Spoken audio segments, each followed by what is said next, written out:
Hello and welcome to Existential Horror, today on the 421. Yeah, no, I'm pretty sure he's we're talking about Rick and Morty's anime that just came out on July 26th from Adult Swim. I'm pretty sure he's like the cycle never, that's the theory. He's going off the Right. theory that the cycle never ends because there is a bunch of fan theories that Morty will eventually become Rick.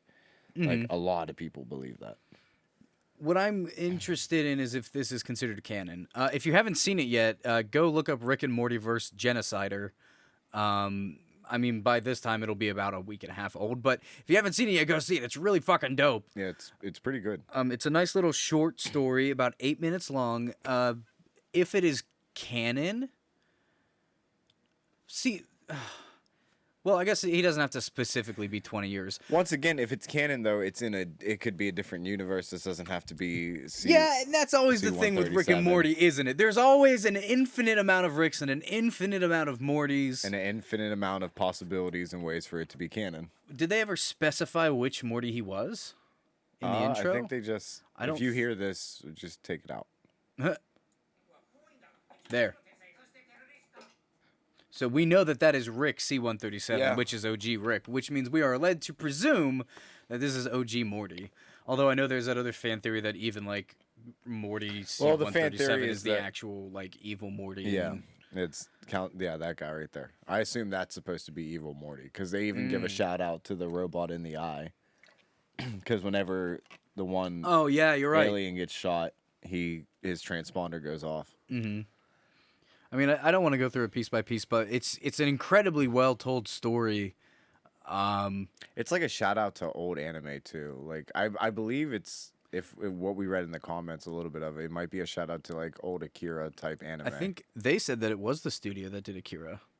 Directed by Tower of God, director of Takashi Sano, Morty goes on an adventure to Tokyo, Japan to try to help stop the genocider. Either way, it's excellent. Please go. No, don't please go watch it, but go watch it if you're interested. Yeah, if you're interested. There's more important things to talk about today. One really, really big important thing to talk about today. Y'all, it's a DICE episode. It's a DICE episode. Oh, It's no. a DICE episode. It doesn't have to be that much of a frontal focus. I am betrothed now. Raise a glass to the four of us. To the newly mom. Ah, damn. I was like, you set it up so perfectly yesterday. It was a beautiful moment. Take us through the day. If you want to keep it private, that's okay. But what was it like your last day as the death of a bachelor, so to speak? My death of a bachelor was a lot of lying. So Strong start. I had previously told her that whenever the day started, she would probably know that it was going to be that day. And somehow, some way, I still made it seem like it wasn't. But there was a lot of, like, serendipity on my side. Oh, really? Yeah.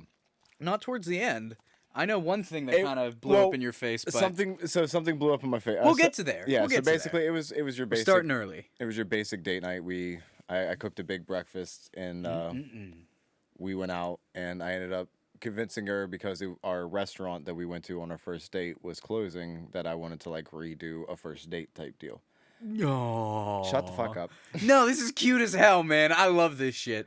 That's where we differ because I always feel weird. I don't know if I've told my engagement story in recording, but I'll share mine if you want to later. If it'll make you feel better. Yeah, at least. Okay. Anyways, so we go out. We go to a couple things. She wants to go to the mall instead of where we were at, so she goes out and finds a dress. I had bought a new pair of shoes. I really needed some, so it was easy to convince there. So you ran errands. Got a haircut. That's like the main reason we went out. I went out and got a haircut, looking fresh. Nice. Toit. And we just came back. We hung out. We 100%ed SpongeBob, and it just made it seem like a normal day. I convinced her to go out to dinner a little late because we had dinner late. Yep. And late. She had brought up. She brought up actually going to the Overlook because we were going to be near it, and I immediately went. In my brain, I'm fucked. She knows I'm fucked. It's over. I'm fucked. She got it. She's figured it out. But I went, why?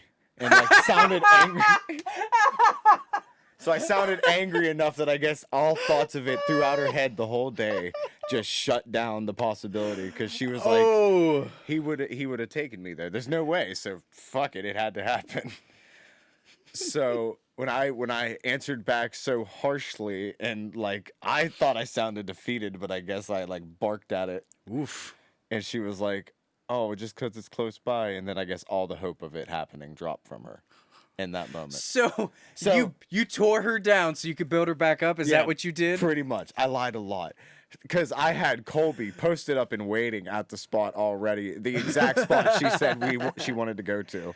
I was posted up. I pulled up to an intersection. I finally found a goddamn parking spot. And I was like, all right, I don't think I'm too close to the restaurant. My car is very noticeable. If you've ever seen my car, you will know it for the rest of your days. It very much is.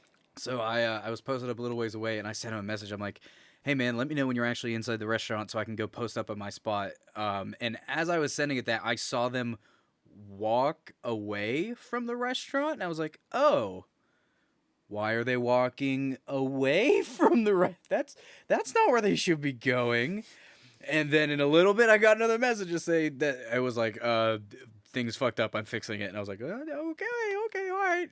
New plan. So we ended up at the restaurant that we were going to, and because it was thunderstorming, as soon as we walked out the door, it started to rain and thunderstorm, and I was like, oh boy, here we go. To date the episode for future generations, this is during the NSYNC World Tour, so there's only outdoor seating at this establishment. Yeah. So we showed up, and they were like, we have very scarce space inside, and you don't have reservations, so it'd be like an hour and 45-minute wait. You didn't make reservations? I tried to call them, and they never called me back. Ooh. I called them on Sunday. They never answered. They never called me back, even though, like, because when you call them, it just sends you, I'm not shouting it out, but it sent me right to voicemail. I'm just going to say that. Anyway, so we venture off. We're trying to find another restaurant. We start walking towards one that's like, it doesn't matter if you shout them out. They're going out of business today. Yeah, today's their last day of business. I guess so. Anyway, still not mean. Yeah. Start walking towards another restaurant. We get about halfway there, realize the walk is going to be too far because I'm trying to make sure that the time press was not there because I didn't want Colby fucking sitting there for hours. So the thing was, if she'd asked me why we couldn't wait the hour and a half to go eat, she'd have had me dead to rights. Yeah. I'd have had to fucking explain that, like, we have to be down there at a certain time, and then it would only fucking be noticeable. So, logically... So, somehow, some way, I convinced her that Taco Bell afterwards would be fine. So, let's just go to the Overlook right now, and then we'll go get Taco Bell, and we'll go home. And I just kept talking about how, you know, it's almost like the pinnacle of our relationship where nothing seems to go right, but we seem to make it work in the end anyway. Oh, look at you. Shut up. It worked look in my at you. No, man, I'm happy for you. This is the cutest I've ever seen you be, and it's wonderful. I love seeing this side of people. And then I took her to the Overlook. We looked at the scene. There were for girls, so long. There were girls taking Instagram photos right in the spot that you told me to do it. And I was like, these girls are fucking posing in the background. I'm not going to have that for the shot. We can shout this place out. Y'all know we're in Pittsburgh. It was at the Mount Washington Overlook. Mm-hmm. And it's a pretty popular place. If you know that spot, there's right by the incline, there's a big circular platform that everybody takes pictures on. And I told him, hey, I've got this really cool angle set up. If you can remember, because when I proposed, like, all the thoughts went out of my head and I was going on autopilot. I was praying I was doing the right thing. And I was like, if you can remember, put your back to the UPMC building because it's going to give me a really cool shot to these bushes and you're going to love it. I didn't get a response after that until it was like, are you good? Yeah. I was still fixing situations. And there were these two girls there and they were just like sitting up on the railing taking snapshots of the skyline. And I'm like, I hope y'all are having a great time, but please get the fuck out. 30 minutes go by before y'all get there, and they're still taking pictures just sitting out at that spot, and then you guys arrive. 30 more minutes later, I'm like, I know you don't have school tomorrow, but, like, shouldn't you be, like, anywhere else right now? And so they eventually leave, and they start walking around to that point. I'm like, oh, okay, this is the point. And then the two girls just come up to me, they're like, oh my God, is he going to propose? And I'm like, yeah, he's been trying to for like 30 minutes. And she was like, well, you should have, like, said something. And I'm like, what the fuck? Like, I understand that you don't know that I am, like, their best friend, so they would instantly recognize and know what was happening. But Jesus, like, come on. I don't feel like I need to spell it out for you. It was hilarious. I was was like so- agitated, but at the same time, I'm like, I can't be a dickhead and just like walk over and be like, excuse me, girls, but move. Let me tell you, I took about 83 shots over the course of that, like, 45 minutes, and 60 of them are just your backs against that one building because they would not move. And I'm like, well, maybe this lighting setting would be better. Nope, getting darker now, so we gotta adjust these. Now maybe this lighting setting. And plus, when I arrived, she was like, I like it a little bit darker out, and I was like, okay, well, this is gonna. I was like, hopefully the lights are good. We're gonna do some movie magic and see what we can do. But y'all are getting an actual engagement shoot from me. Okay. That's a gift somehow to somebody. Still appreciate it. But it was hella cute. We took the photos. The one girl took a video of the proposal and then sent it to me. I don't know if you listen to this podcast. If you do, I'm sorry, but your phone camera is garbage. Absolute piss poor garbage. I don't know. I haven't seen the video. And if I have permission to put it up in the podcast, let me know. No. Regardless, it's a very magical moment. Do y'all have an idea when you want to, like, actually get married? She's looking for around. She wants to get married in May specifically. So August. we've talked. 9 months. So here's my thing. 9 months. Somehow, some way, yesterday we got on the conversation of the like post engagement worry about the marriage stuff You're in, like, the honeymoon phase of the engagement. Yeah. Yes. Like we were watching Big Bang Theory. Now laugh at my me. God. Laugh at me if you want. I won't laugh at you. I'll just judge you. After season 5, when like Bernadette and Amy enter, the show gets fucking hilarious. Those gets girls better. are fucking hilarious. It gets better. When it stopped being so goddamn campy. And that's it. Once they got past all the fucking nerd jokes they could stuff into one thing, the show got decent. Like, it's watchable and it's nice ear mute, like that white Ear noise. music, yeah. Ear music, white noise. But we were watching it, and in one of the episodes, spoilers for The Big Bang Theory, Sheldon proposes to Amy, and like Amy starts planning all kinds of stuff like almost immediately, and I was just like, no, I want this. We got on the subject, and I knew what was going to happen, but I was like, I just want this break in between. You know what I mean? I want that honeymoon phase of the engagement. Yeah. And she was like, yeah, that's fine. So now it's happened. Now it's over. So now she's like already kind of planning and already asking me things, and I've already been like, that you said. Excuse me. I was like, months, no stress for months. Oh, not months. Months. Not months, man. It's a lot of work to plan a wedding. If we go for 2022, months. No, because you think about it, like I have a DJ. Who? I can't be your best man and your DJ. Oh, you think you're gonna be? I think I'm in the running. I think when a certain someone wins Salty Talks 4, they're gonna think differently. It's us versus you. You can't lose your own fucking one. No, I can't. Oh, You were God. on a losing streak. I really hope I haven't won a single Salty Talks. No, you only hosted one. Yeah. Oh man, it hurts. It hurts me badly. And you're hosting the next one. Yeah, but this one I can win, and if I can pull off the final step, I think I will win. You have the 4 dumbest people to do anything around Pittsburgh with. I'm the only one who has a kind of an edge chance, and even I'm like, I don't know shit about this place.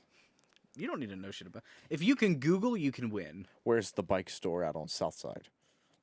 Oh, there is actually that I know there's a bike museum. I know. Well, no, there's an actual bike repair shop on South Side. I thought they closed. Are they still open? I don't know. I just knew they were there. I don't. Yeah. I mean, I didn't actively read up on them. I very rarely venture into South Side because it's just basically the bar scene. But the bike repair shop that sat there was always like all right, everybody knows where this is. Go there and meet up, and we will cruise to the next spot. But we're getting off topic. Yeah, Let's get right back on topic. What type of location are you thinking? You don't have to be specific so that they don't know, but like, you want outdoors, like a nice church. So a lot of this is in her hands. Oh yeah. A lot of this is gonna be like I never dreamed about a wedding day or anything like that. You know what I mean? Mm-hmm. It was like I just want somebody I can trust and be with for my life. I don't Yeah. care. I don't care if the government recognizes it or not. We we fit firmly into those stereotypes of I did not dream of a wedding. Do whatever you want. Yeah, that is exactly. I'm like I want your parents pay for the wedding. no. False. I want no. The real question is, have you set a budget for yourselves? No. See, that's non-honeymoon talk. that was the moment. Like no, that's no talk. Oh, that's fair. I can't remember how much we paid for our wedding. I know it was under 5,000. But we also had cinnamon rolls instead of a fucking wedding cake, and I'm pretty sure we just had like buffet. I think we had not grilled chicken, but like fried chicken there and shit. Mm-hmm. It wasn't classy, but it was a fun time. Well, it was damn hot too. Well, here's the thing though. I still know another. That's what we were talking about. I still know another DJ, even if you do end up possibly being best man. Ooh. I still know another DJ in Average Guy Joe. Oh shit! Yeah, you're right. I know a bartender in JVO. But we might have a dry wedding. That's a possibility. Ooh, no. Jeff, you got to fight for that one. It might. Jeff, Dice? Dice? Fine, Call me Jeff. Dry wedding, but a wet reception. I'll try. Ooh, no. I want to hear more than I'll try. She listens to this. Good. Dot. Well, if you have a dry wedding, there will be booze there whether you like it or not. That's what every bride wants to hear. That best man contention just got a lot of small. We keep it classy and salty. What is it? I have caterers in. Oh my god, we know so many caterers. Exactly. And two of them, one being the daughter and one being the parents of the daughter, that might actually give me discounts and help me out. Man, you know what? She's a goddamn baker for the cake. You've set yourselves up for a cheap little wedding there. All we have to do is just find a good place. Dude, I know a great place. No, she's already got one probably. The bank? No. You want to get married on top of the roof? I mean, there's your tables and chairs too. Oh yeah, dude. Tables and chairs are a surprisingly large expense if the venue does not provide them. Oh yeah. Let me tell you. Hey bro, can I borrow some tables? Yeah, man. Is that your Average Guy Joe voice? Yeah, definitely. Take whatever you need. Dude, you could have a free reception at the bank. Dude, we could have a banger. We could have just throwing it out there. A banger. The bachelor party needs to slap. It'll probably be on a Tuesday, so there'll be no stream that day. Or there's going to be a sloppy ass not safe for work stream.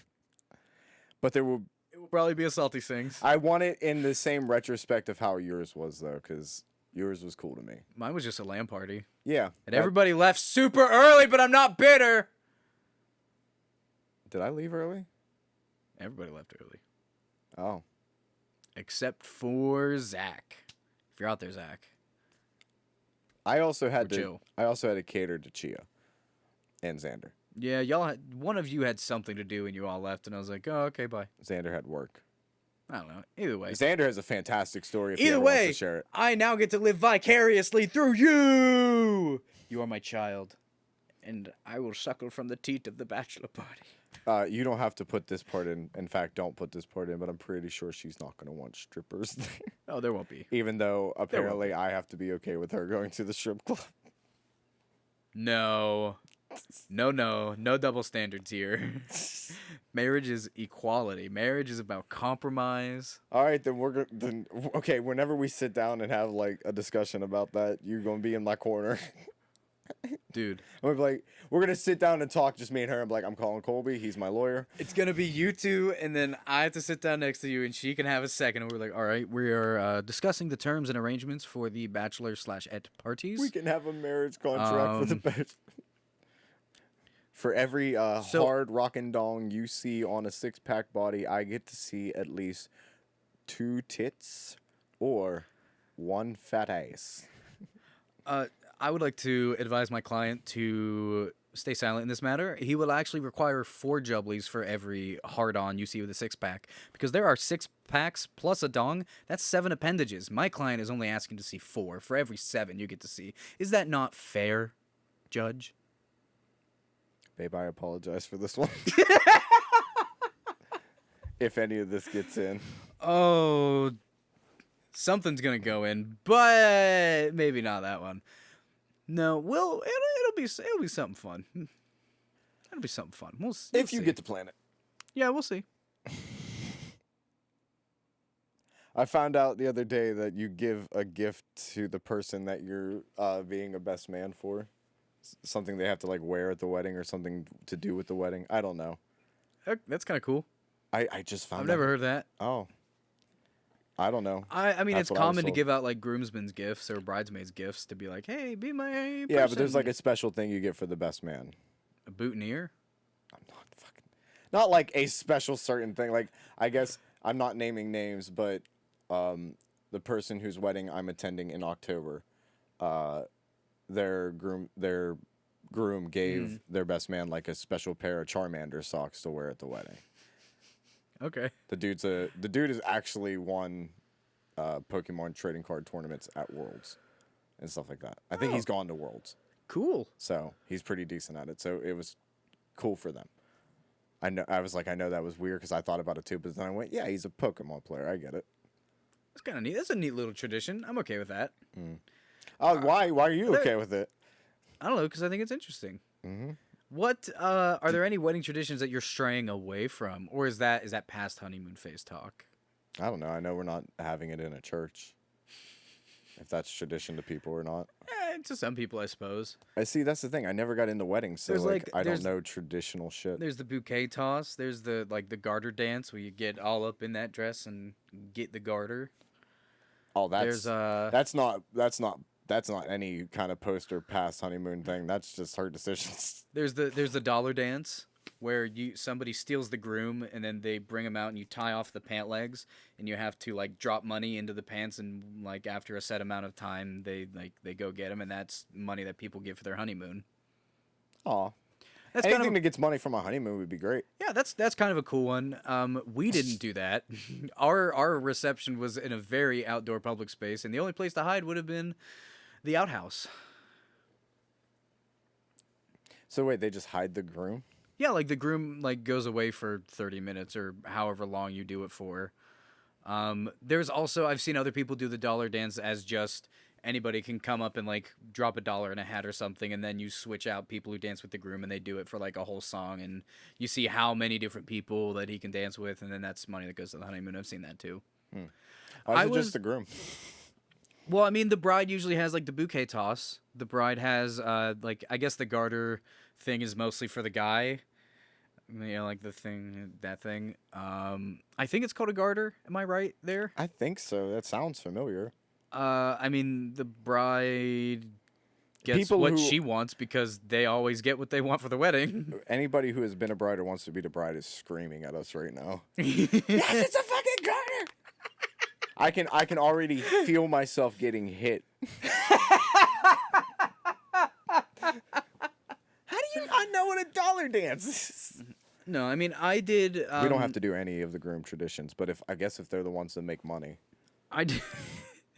Because when I DJ'd out in Philly for 6 to 8 months, I was apprenticing with a DJ company, and they like not exclusively did weddings, but that was where we made like the big fucking money. Yeah. And I still, if you're listening to this, John, I'm sorry, but I still have all the scripts that I was like being practiced on when I was apprenticing for them, and so I have like probably around 200 pages of just like different games you can play at, like different kinds of dances and weddings and reunions and types of shit. There's little skits that you can pull people out of the crowd for if they paid for a props packages. It gives you like samples of what you can do with that. Damn it, you can't be the best man. You have to be our DJ. I You're scripted for it. That's it, man. I could. Oh fuck! Didn't what was you a DJ start? your own shit? Not my own wedding, no. Laura DJ'd it for me. Oh, I thought you did.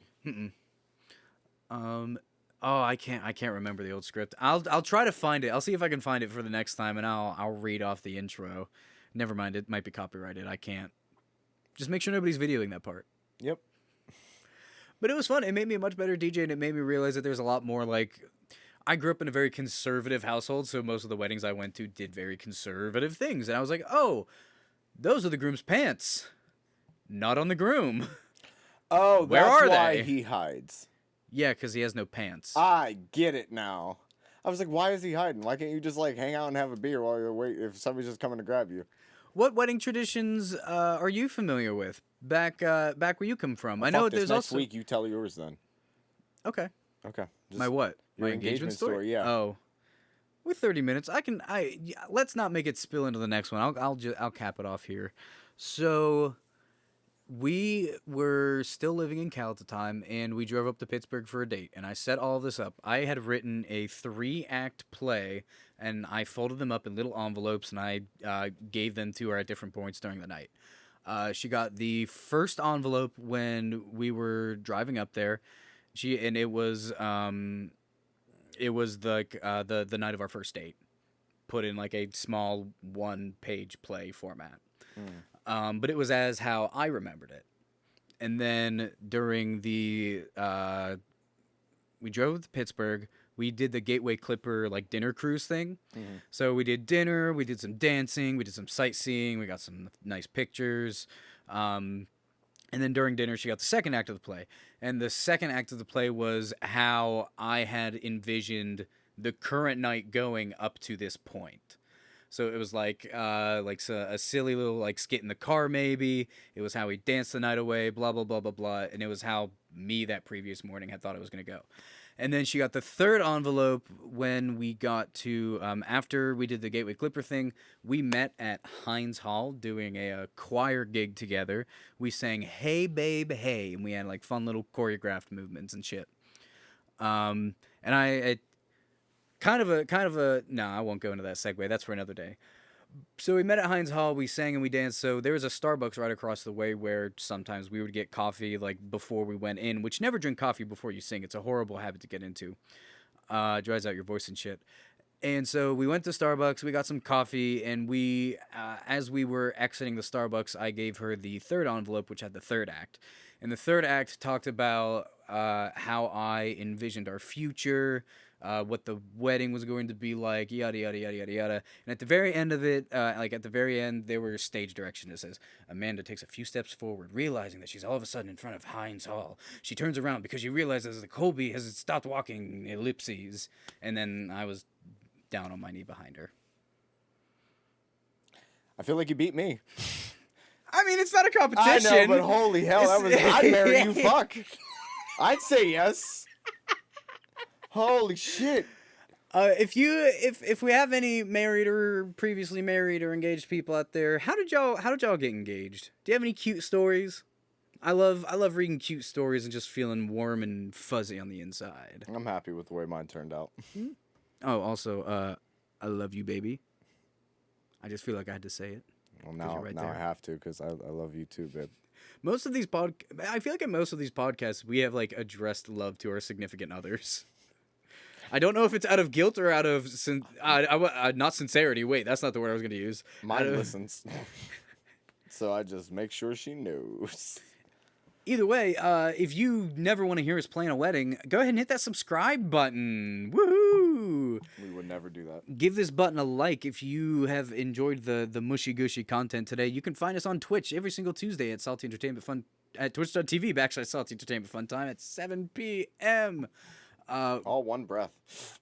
By this point, we're gonna be balls deep into Paper Mario, and I'm very excited. It's my first one. Maybe it's my first Paper Mario. Oh, and balls deep. Yeah. Fuck. You slow on them today. Goodbye. That's it.